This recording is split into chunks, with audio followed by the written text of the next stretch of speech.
Welcome to Cooking Vibes with Lea and Michele. Welcome, ladies.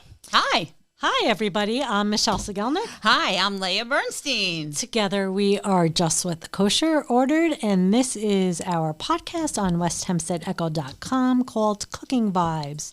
Today, we're going to talk about one of our favorite topics. We're going to talk about kitchen gadgets and like how much fun they are, and you can go crazy and have like... You know what? Now that I'm looking at the things that we brought, there are so many other things. So many other. We're probably going to do a part 2 and part 3 of this also, but let's start with part 1. There are so many gadgets you guys can buy for your kitchen.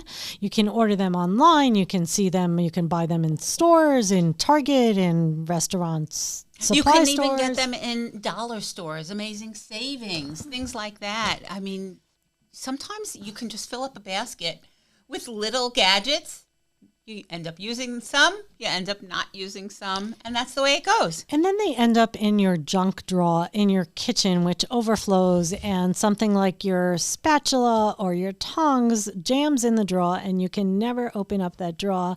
So you end up throwing some out. You find out what you like and you don't like, and you keep those that work for you and those that don't. The nice thing about kitchen gadgets is that you don't have to spend a lot of money on them. Like I said, you can get some at the dollar store, which is now the $1.25 store. Remember that it's not the dollar store anymore. They got to change the name. They Inflation. They can't call it dollar store if it's not a dollar anymore. But anyway, let's talk about like the first gadget we have here is a meat thermometer. So you just pop it open and you poke your meat. You poke your meat. You stick the prong into the meat and it registers the temperature, and they're relatively inexpensive. They come with a battery. They have meat thermometers that are much more expensive. Like if you Google meat thermometers on Amazon, you will find one with probes that you can put an app on your phone with, so that you can leave your meat on your smoker outside, and you could be inside, you could be down the block, you could be in your car traveling, and it'll tell you when your meat reaches a certain temperature. But for something simple and easy, a good meat thermometer is definitely some kind of gadget that every kitchen should have, whether you're making a steak or even for chicken on the bone, so that you know the correct doneness of the meat, how you want it. There's a whole... And it's cooked through, right, and that it's safe to eat. And there's a whole chart that you can look up very easily online as to what internal temperature you want your meat to be at for rare, medium rare, done, and I won't even say it, but well done. Like nobody should be cooking red meat well done. I don't know. Okay, be a little bit more open-minded. No. Okay. It wouldn't be me, but there are people who like done. You know what kills me? You go to a restaurant and you order a steak and somebody asks for it well done. It's like, why? Why bother getting the steak well done? I mean, like, it's just not... We live in America. Yes, everybody's entitled to a free choice, but you know well what? done. If that person, well done steak is like eating rubber. Okay, but if somebody wants to eat their burger done, their steak well done, it's America. It is. We can do what we want, and that's the beauty of it. Do you remember Leah and I were catering an event for a meat company once, and we were making lamb chops on the grill. Like nothing. I remember it vividly. Nothing is better than a lamb chop on the grill, but lamb chops need to be cooked properly to a rare temperature with simple seasoning. Maybe medium rare. Olive oil, salt and pepper, fresh rosemary. That is it. Throw it on the grill. It is done in no time. Take them fresh off the grill. A nice young man, probably about 85 years old, comes over to me with his lamb chop and says, "Can you think you could cook this a little bit more for me?" On the grill? So, of course, being the caterer, I smiled and said, "I'd be happy to." But inside, I was cringing, and I was like, "Man, you are going to ruin this lamb chop. It's going to taste like rubber afterwards." He absolutely got it his way. He loved it. He loved it. He was happy. I would not have been happy, but okay, got to please the customers, right? So speaking about taking things on and off the grill, the next item is these tongs. I love tongs. I think they're probably one of my most favorite kitchen utensils, gadgets to use.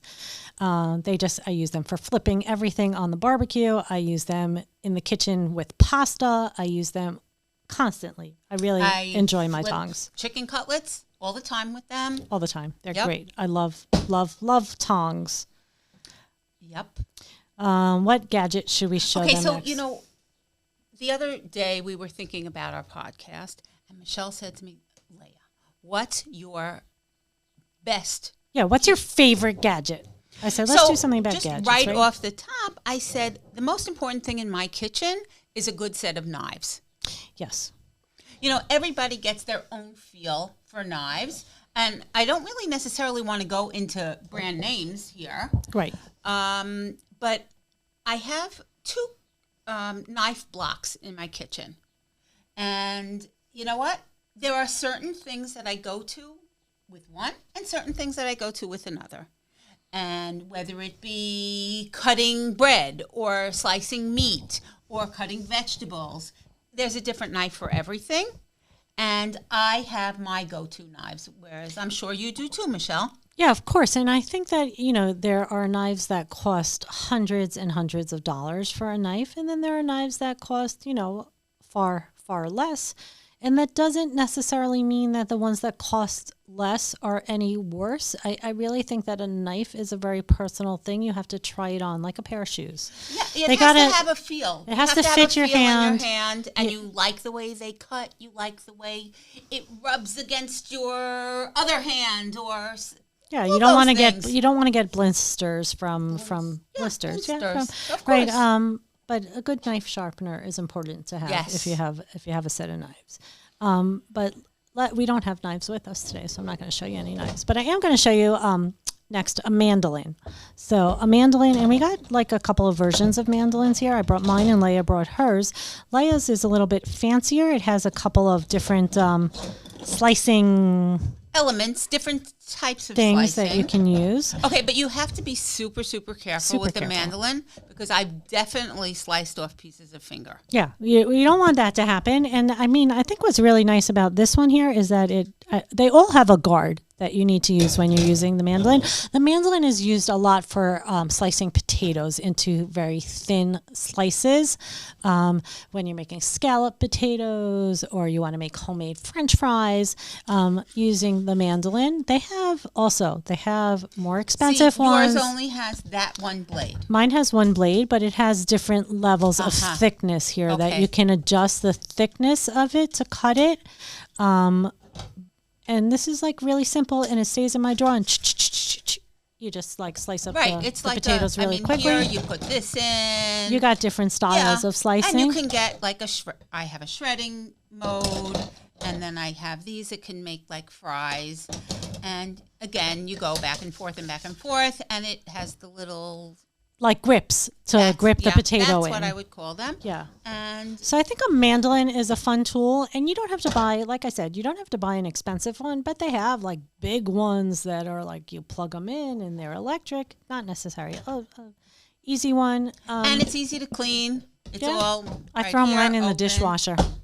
Okay, there you go. Like a lot of other things. Next, I'm going to show you another really cool favorite gadget of mine. It's a microplane. Okay, not everybody owns a microplane. A lot of people don't own a microplane, and they're probably saying, "What is a microplane?" I don't know. It looks like a saw, almost like a little saw blade, but it has these little raised edges on here, and I use my microplane for zesting. So I zest citrus like orange, lemon, lime, and add that to a lot of my baking or my dressings, my salad dressings, or just as a fresh, like a little lemon zest on top of. It's a little garnish. On top of fish or on top of roasted vegetables. It gives it like that pop of flavor that's so intense and so good. And lemon, just as a little aside, lemon is the color yellow, if you ever have a slice of lemon on your fish, and the zest. It's just so pretty. And it gives it that nice, fresh spring flavor. Look and feel. Right, and flavor. And while we're talking about zesting citrus, this is also another really cool little gadget that I have. It's a citrus juicer. So you just kind of push that into your citrus, your orange or your lemon, and then you push the top of it. Like an aerosol. And or it gives you pump like top, a actually. little spritz of lemon. And you could use this to put it on your salads or again on your fish or chicken. It's really a great little tool for all that. Leah brought some of her apple. Oh, my apple Her things. apple things. Leah loves apples. She actually has apple trees in her backyard. I do. So this is a really cool, like old fashioned. Like I think I had this like many years ago when we went apple picking. I probably bought it at the apple orchard at that time. But you put the apple on here and then you turn. You turn. Whoops, it's not. It has a grip thing. It does. And you turn. And at the same time that it peels the apple, it can core the apple. So it's really, it looks a little strange, but it's definitely very useful when you are using many, many apples. Right, and apple season will come like in September in the early fall, and this is a great. And you'll make thing. apple pie, and you'll make apple cranberry, and you'll make apple pudding, and you'll make. What's apple pudding? I'm not sure. Maybe we'll find some apple pudding. Apple pie and so apple. Does anybody remember what this is? Yeah, that's an apple corer. Exactly. So you just kind of put it down on top of the apple, and it's going to slice your apple. This is great for those of you who have kids and you want to send them with a healthy snack to school, and you don't want to stand there cutting up your apple into pieces. This is going to cut your apple into, I think, 8 pieces. You put it in a little Ziploc, throw a little lemon juice on it. Maybe use your spritzer to put a little lemon juice on it so that it doesn't oxidize and turn brown by the time they take it out of their bags for a snack. But this is like great to have for the kids to use as a snack. I brought some of my peelers with me. A good kitchen vegetable peeler is something that's super, super important. Look, they're all yellow, but I brought so you see they all have the same Y shape, and this makes the peeling really, really quick and easy. This is just you get a 3-pack of these. They're by Kuhn Recon on Amazon. They're like $9 for 3 of them. They come in like a variety of colors, so you can keep one for vegetables and the others for vegetables as well. I don't know that you want to peel anything else. But you this can is even like make vegetable ribbons, like from zucchini. There you so go again. Zucchini. So talking about ribbons, this one has a different blade on it that is like serrated, and this juliennes the vegetables as you're peeling them. So that one's really cool. And then this one I actually just bought and I haven't used yet. But you see how it's got like this wide blade on it? This is for corn on the cob. Oh, I've So seen you those. You can de-cob your corn? I don't know. I don't know if that's a We word. used to do it with a knife in my house. Yes, we used to do it with a knife also. But, God forbid you do things like the old-fashioned way. You got to have a gadget for it. This is to take the corn kernels, maybe dekernel your cob. I don't think so. No. Okay, you can take your kernels off your cob with this, and then you have a plate full of kernels. I mean, I love eating my corn on the cob directly on the cob, but some people like to take it off. I like to take it off. See, I like to just go eat. Do you eat? Oh, you take it off. Do you eat like in a circle? Or you go line by line by line. Do you know what I'm talking about? No. Okay, so there's like different ways to eat your corn on the cob. Like you go around in a circle. I said I'd like to take it off the cob. I know. We're so gonna have to. I would cut. Yeah, and make I the like. pile. I mean, the only bad thing about eating it on the cob is that it definitely gets in your teeth. Totally. So you got to floss and brush afterwards. And we should maybe get a dentist to sponsor this for next time, and we'll do some corn cob tasting things. But anyway, corn on the cob, get it off of the cob, and then you can use it in salads or you can eat it that way. But corn in salads is a great thing too. Okay, so here we go. Now, this is something not everybody has seen.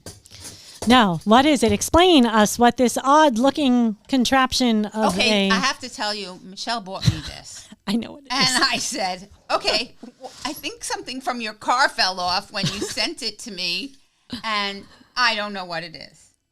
Should I explain it to you? Please. Okay, so it's for dough. When you roll out your dough, You can then take it and go like that, and it makes perfect circles of dough. Like if you're doing a sugar cookie in a circle and you need to do it by dough, it's not a drop cookie, it's a roll out cookie.